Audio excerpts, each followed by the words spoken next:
Olá, pessoal! Tudo bem? Sejam todos muito bem-vindos ao nosso podcast Além da Visão. Eu sou a Malba Valentina, eu sou Head de Relacionamento Médico aqui no Hospital de Olhos de Palmas. E hoje, no Dia da Saúde Ocular, a gente quer te provocar com uma pergunta simples. Você enxerga bem, mas será que a sua visão está realmente saudável? Às vezes, a gente só percebe que algo está errado quando já é tarde. Esse episódio é um alerta e um convite ao cuidado. Mas, antes da gente começar a desbravar o nosso tema, já aproveita, se inscreve aqui no nosso canal, ativa o sininho e segue a gente no Instagram, @HOPalmas. Assim, você não perde nenhum dos nossos novos conteúdos. Então, vamos para mais um episódio? Você acorda, escova os dentes, dirige, lê uma mensagem no celular e passa o dia inteiro usando sua visão sem sequer pensar nela. Mas quando foi a última vez que você fez um exame de vista sem estar sentindo nada? Muita gente acredita que só precisa procurar um oftalmologista quando começa a enxergar embaçado ou sentir dor nos olhos. Mas a verdade é que algumas das doenças mais perigosas para os olhos não dão nenhum sinal no começo. E é aí que mora o risco. Hoje eu tenho um convidado muito especial, que é o nosso querido Dr. Pedro Calil, oftalmologista também no HOP, e ele é especialista em glaucoma e catarata e vai falar um pouquinho desse universo da saúde ocular para gente no episódio de hoje. Dr. Pedro, seja muito bem-vindo. Obrigado, Valentina. Olá, aqueles que nos assistem. Muito obrigado pelo convite de estar aqui num dia tão especial para nós oftalmologistas e para todos, né? Afinal, é o Dia da Saúde Ocular. E a visão é um dos sentidos mais importantes que nós temos, tanto para socializar, tanto para interagir com outras pessoas e mesmo com o mundo no qual nós vivemos, né? E é interessante notar que, mesmo enxergando bem, não quer dizer que a saúde dos seus olhos estão boas. Muitas vezes nós temos doenças que vão roubando a visão aos poucos, silenciosamente, sem dor, sem vermelhidão, sem embaçamento, sem sinais algum. Então é fundamental que a gente tenha esse cuidado. Meu intuito aqui hoje, então, é alertar as pessoas para que não procurem oftalmologista só quando sentirem algo, e sim de uma maneira profilática, preventiva, Preventiva. para que a gente não chegue tarde demais.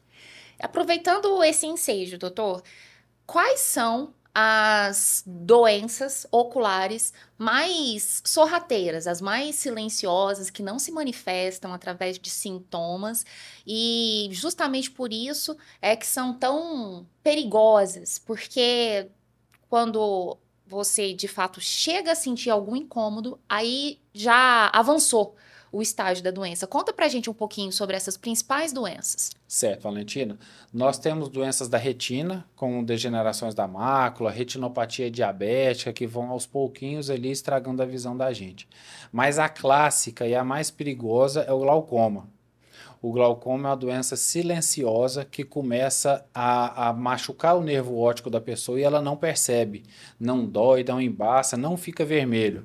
E é com o tempo ela vai perdendo o campo de visão da periferia para o centro. Entendi. A pessoa enxerga bem, está falando, doutor, eu estou vendo tudo, eu enxergo tudo. E ela realmente tem uma visão de 100%. Ela consegue ler, consegue fazer suas atividades, mas com o tempo vai perdendo o campo de visão.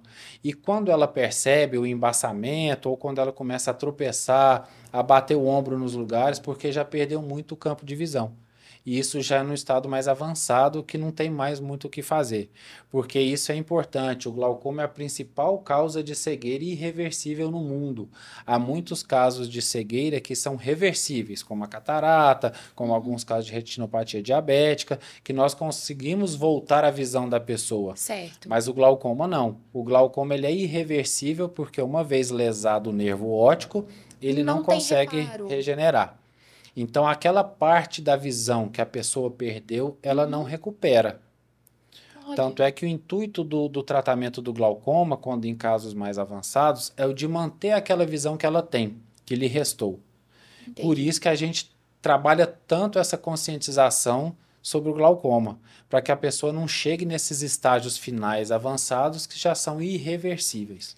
Assim sendo, doutor, eu entendo que a única forma de um paciente com essas condições detectar com o oftalmologista o glaucoma é passando sob supervisão mesmo do oftalmologista em consultório para exames gerais. Ele foi fazer às vezes um exame de vista para óculos, alguma coisa assim. E aí, com os exames é que foi diagnosticado o glaucoma. É isso mesmo? Perfeito. Quando o paciente vai nos procurar, ele vem, geralmente, a maioria dos casos são casos por causa de óculos, né? Certo. E nesse exame de rotina a gente percebe alterações no nervo óptico, na pressão intraocular, são características que só no exame oftalmológico com a lâmpada de fenda, que é aquele microscópio que a gente Sim. usa, que a gente consegue descobrir. Eu tenho casos de pacientes que costumam ir nesses atendimentos de mutirão no interior, de médicos Sei. itinerantes, que vão lá muitas vezes só para passar óculos, que o paciente passa, recebe o óculos, Uhum. satisfaz-se ali, mas não sabe que está acontecendo alguma coisa no fundo do olho. Quando chega aqui para a gente, já está em estágio muito avançado, porque nessas consultas geralmente muito rápidas, são consultas muito pontuais para óculos, não examina o olho como um todo, não vê pressão arterial, não vê nervo óptico, não vê retina, e a pessoa vai perdendo a visão sem saber. Quando ela Entendi. percebe, já perdeu muito. Entendi. E é dentro dos próprios protocolos de exame de consultório que o oftalmologista já consegue entender que tem alguma coisa que não está adequada e encaminha para exames mais específicos, é Perfeito. isso? No consultório a gente faz o exame de fundo de olho, onde a gente observa o nervo óptico. E o nervo óptico nos dá sinais de que tem doença glaucomatosa, certo? Mede a pressão, que não é a única causa de glaucoma, mas é a principal. A pressão do olho, isso é importante também, porque muita gente acha que é a pressão arterial. A pressão ocular elevada vai machucando o nervo óptico a ponto de fazer perder campo de visão. Eu tenho um caso interessante, uma vez um colega médico, urologista lá de Goiânia, quando eu trabalhava ainda lá, me mandou uma paciente nova, de seus 33 anos, que estava com visão embaçada. E ele pediu para dar uma olhada nela para mim, ela é minha secretária. Ela Certo. está queixando de embaçamento visual só, ela é nova, não tem nenhuma doença, nenhuma comorbidade, dá uma olhada nela para mim. Quando ela foi no meu consultório, ela já tinha um nervo de escavação total com pressões altíssimas, que é o chamado glaucoma juvenil, que acomete pessoas com menos de 40 anos. Então, assim, o campo visual dela já estava muito restrito, que é nesse caso que começa a embaçar a visão. Só quando o campo visual já está tubular. Eu tenho muitos pacientes que enxerga tudo, mas dentro de um tubinho. É como se você pegasse um cano e olhasse dentro. Olha, Naquele meio você vê bem, mas só que é como se fosse a periferia, a periferia não está tem perdida. campo Se visual. você tem gente que eu chego do lado para cumprimentar e não está vendo minha mão, porque só vê naquele tubinho. Mas naquele tubinho, naquele teste de ver as letrinhas e No de falar esse ou foco. esse, ele está vendo tudo. Ele acerta Entendi. todas, mas está fechando sem ele perceber. Quando ele percebe, é tarde. E aí é uma pessoa, então, que corre risco de ter um acidente no trânsito, queda, porque ela tem uma Exatamente. periferia comprometida, então o campo visual dela é restrito, é isso, né? Ela Exatamente. não tem Perde essa carteira de dimensão. motorista, porque não pode Ah, dirigir mais. nossa, aí reflexo também fica comprometido, né? Porque não Idosos tem. caem porque não vê o degrau no chão, entendeu? Nossa, Essa paciente nós operamos, ela precisou de cirurgia. Hoje ela está bem, mas com a visão estável. Ela não consegue melhorar daquilo. Ela estabilizou naquilo. E o glaucoma, o difícil é isso, porque ele não volta o que perdeu. Por isso que a gente bate na tecla, não deixe de ir ao oftalmologista pelo menos uma vez por ano. aproveitando esse gancho, inclusive, doutor, é, existe uma idade específica onde essa regularidade de um ano passa a ser necessária ou não? Desde criança, o ideal é que se vá ao oftalmologista, no mínimo, uma vez por ano. Como que é isso? Certo. É assim que a criança nasce, ela vai ao oftalmologista pela primeira vez nos primeiros dias, para fazer o teste Teste do de olhinho. olhinho. Aham. Perfeito. Estando tudo normal, ela vai fazer o de 6 meses, certo? O retorno dela, como se fosse isso, O daqui a 6 meses. Um acompanhamento acompanhamento. vai, Aham. então é assim que nasceu, que a gente inclusive consegue ver retinopatia da prematuridade, que é um episódio legal que vai ter com o Dr. Giuseppe. Sim. Consegue ver retinoblastoma, que está em alta também, Entendi. certo? E ver a retina em geral do recém-nascido. Depois, com 6 meses, para ver se já desenvolveu algum grauzinho que seja patológico ou não, porque é normal a criancinha pequena ter um grauzinho. Depois, com 1 ano, aí a partir daí, não tendo nada, é anualmente. Então, assim que nasce, com 6 meses, 1 ano de idade. E a partir daí, anualmente, Entendi. desde que não tenha nada. Há casos e casos, a depender da patologia que a pessoa tem, ela vem. Eu tenho paciente de glaucoma avançado que tem que vir de 3 em 3, 4 em 4 meses. Tem Pra paciente que entender vem de 6 em 6, entendeu? sobre o avanço ou não, né? Da doença, o Exatamente. controle, na verdade. De acordo com os estudos, a gente vê a graduação do glaucoma e, de acordo com a graduação, o acompanhamento é mais próximo ou mais alongado.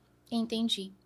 Doutor, então, nesse caso, o glaucoma pode ser considerado, de fato, a doença que é mais silenciosa e mais prejudicial no quesito ausência de um sintoma, de fato, quando a doença já existe, pode estar avançando, mas não há como se perceber. É isso, o glaucoma, É do isso. ponto de vista de saúde ocular, então é É essa isso. doença mais... Tanto é que ele é a principal causa de cegueira irreversível do mundo.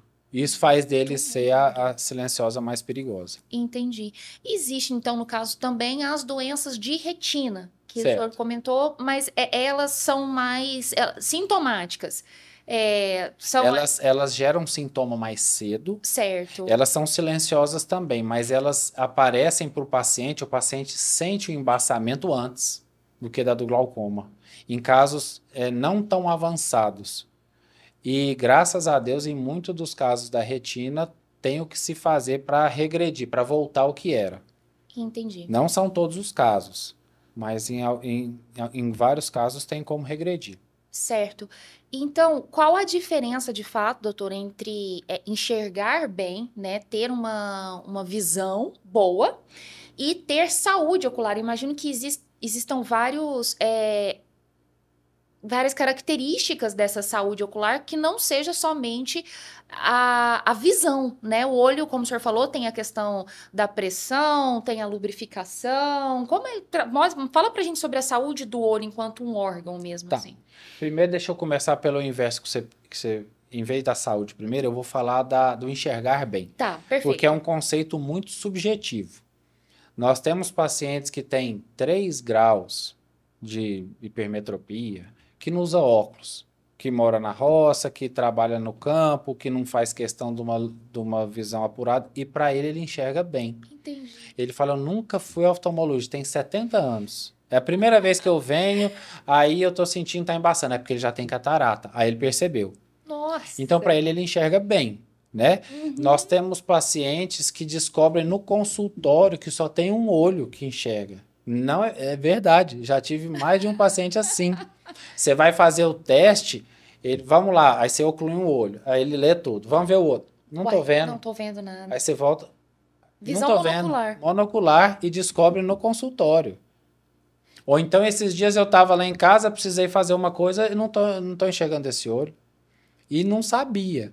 Então, é muito subjetivo enxergar bem, né? Certo. Agora, vamos partir do pressuposto que enxergar bem é ver todas as letrinhas lá, certo? Que é a definição, assim, ver o 20/20, que é o 100% Que é o que a lá gente da chama de tabela. acuidade visual? Isso, aquele é o teste de acuidade visual. A pessoa enxergar bem, ela tem que ter uma boa acuidade visual, Certo. certo? Que é o que a gente chama de 20/20 na tabelinha, é o 100%. Não necessariamente, como eu já até comentei, ela vendo 20/20, a visão dela tá boa. Ela pode estar com uma restrição de campo. Certo. Inclusive, pessoas que têm restrição de campo muito severa são classificadas como legalmente cegas. Ah, é. Tem pessoa que enxerga tudo naquela tabelinha, mas o campo é tão restrito que ela é legalmente cega. Olha, então ela se enquadra como uma portadora de deficiência visual. Cegueira legal Olha, no Brasil. então com um laudo médico ela consegue Sim, se for ir muito restrito, atrás sim. dos direitos dela, dos Sim. benefícios que ela tem pela condição Perfeito. que ela tem. Entendi. Mas não é a maioria, porque geralmente quando o campo está muito restrito assim, ela já tem uma baixa de acuidade visual e não vê Certo. mais 100%, Aham. tá? Mas beleza, a pessoa está enxergando bem, faz as atividades dela do dia a dia, igual eu comentei, um senhor que trabalha no campo, ou alguém que nunca usou óculos e para ele aquilo é o normal, mas ele não sabe que a visão dele está deteriorando porque nunca foi oftalmologista. Não viu se a córnea está legal, se tem um ressecamento ocular que está atrapalhando, erodindo a córnea dele, se tem um diabetes que está machucando os vasos da retina, se tem uma pressão alta que está machucando o nervo dele. Então, assim, não necessariamente enxergar bem quer dizer que você está com a saúde ocular em dia. Né? Pode ter alguma coisa que esteja acontecendo e a pessoa não percebe. Entendi. E aí isso afeta a saúde do olho de uma forma ampla, não necessariamente a visão vai ser afetada, mas outros aspectos da Perfeito. funcionalidade ali do E órgão, que né? vão culminar com a perda da visão. Certo, chega lá, né? Chega lá. Mas é uma consequência, na É uma verdade, né? consequência Um da perda da visão. avanço. Perfeito.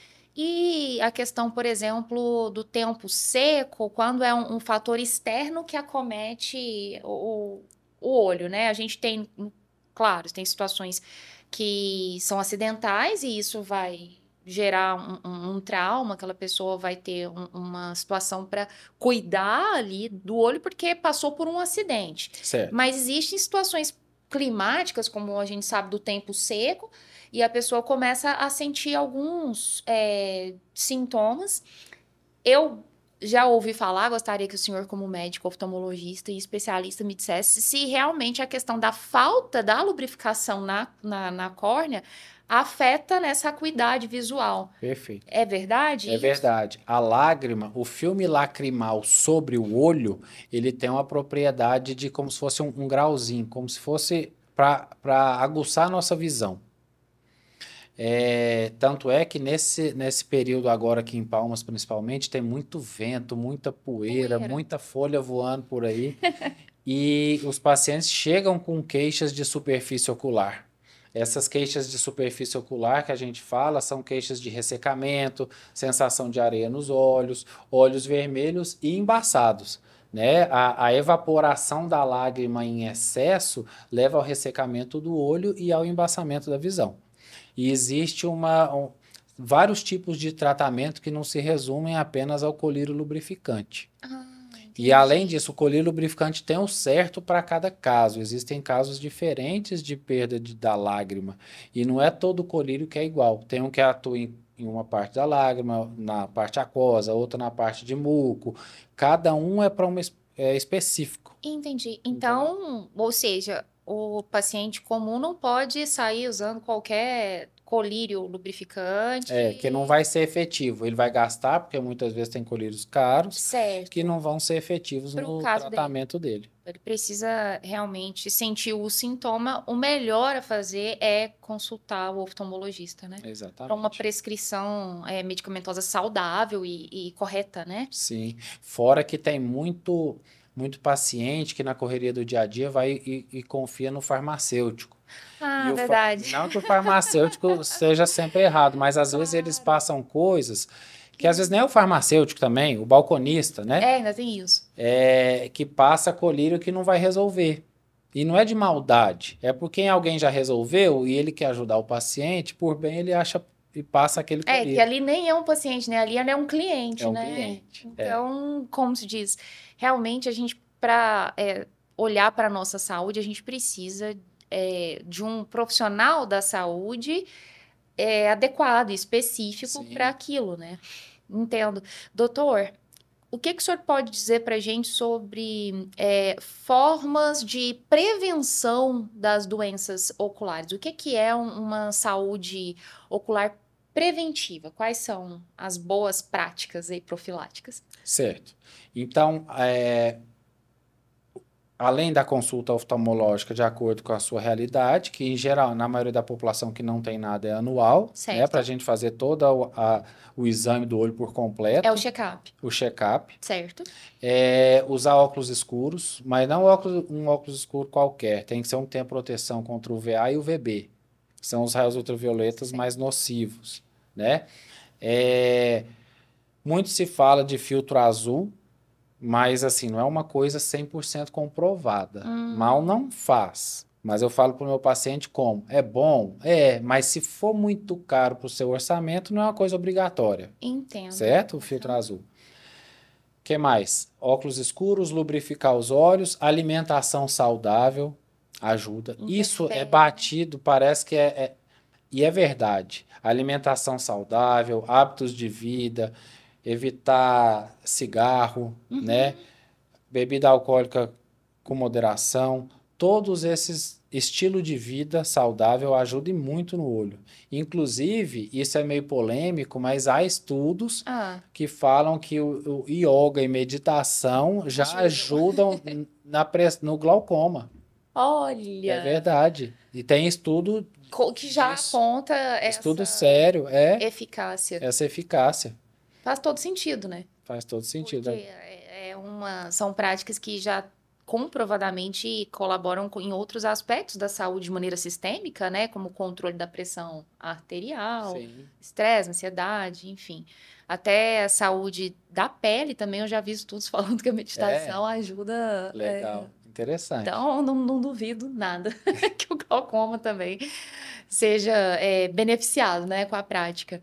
E enquanto um médico tão especial pra gente, tão querido, compondo a nossa equipe do HOP, né, do Hospital de Olhos de Palmas, eu queria saber como que o senhor poderia deixar uma mensagem para o público que nos assiste, para todas as faixas etárias, o que o senhor, como médico oftalmologista, gostaria de manifestar, né, no quesito saúde ocular hoje, um dia tão especial?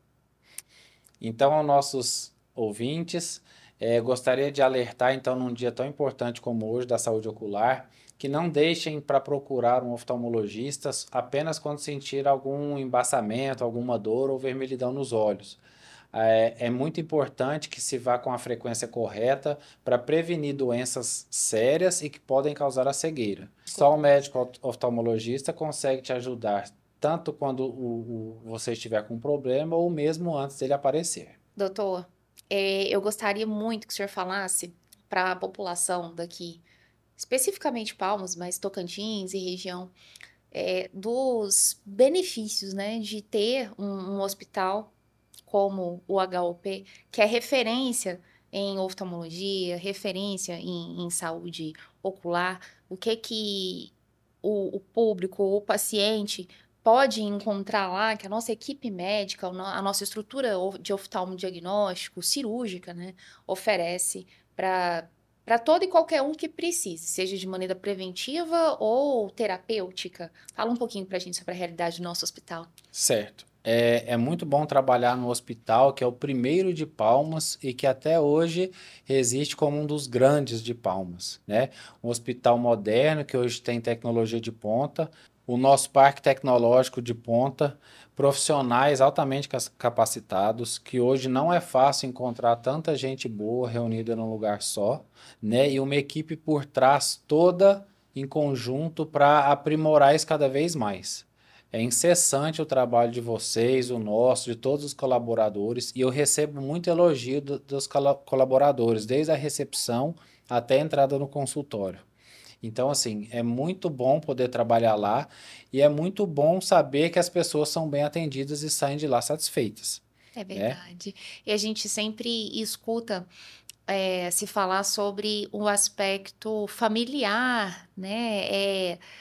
Carinhoso, acolhedor, que se encontra lá no HUP, e é verdade, né? A gente, quando está lá no hospital, a gente sente um clima diferenciado, e é muito bom ter a segurança e a tranquilidade de dizer que a gente oferece isso, né, para quem passar por lá para se consultar ou para se tratar com os nossos profissionais, não é verdade? Sim, sim, inclusive lá tem família lá dentro, né? É, é Tem verdade. irmãos, tem pai, tem família, e o pessoal é muito amigo, então eles são muito Sim. E aí acolhedores. transborda isso, né, para Transborda. os pacientes e cria um clima muito gostoso, né? Sim. Doutor, eu quero te agradecer imensamente por o senhor ter deixado, né, um tempo especial na sua agenda, que a gente sabe que ela é puxada, é corrida, é muita gente para atender, mas o senhor reservou um tempinho para vir aqui estar conosco falando sobre saúde ocular e é por isso que eu queria realmente deixar aqui manifestada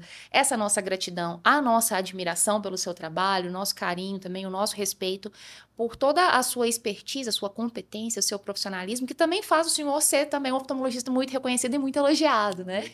Obrigado, bondade sua. Imagina. Obrigado eu pelo convite. Eu adorei participar aqui com vocês. Sempre que precisar, eu estou à disposição. Combinado, doutor. Muito obrigada. Obrigado você. Bom, então chegamos ao fim de mais um episódio do podcast Além da Visão. Se você gostou, compartilha com quem você ama. Aproveita o Dia da Saúde Ocular para lembrar que a prevenção começa quando a gente ainda enxerga bem. Acompanhe mais conteúdos nas nossas redes sociais, @HOPalmas e até o próximo episódio.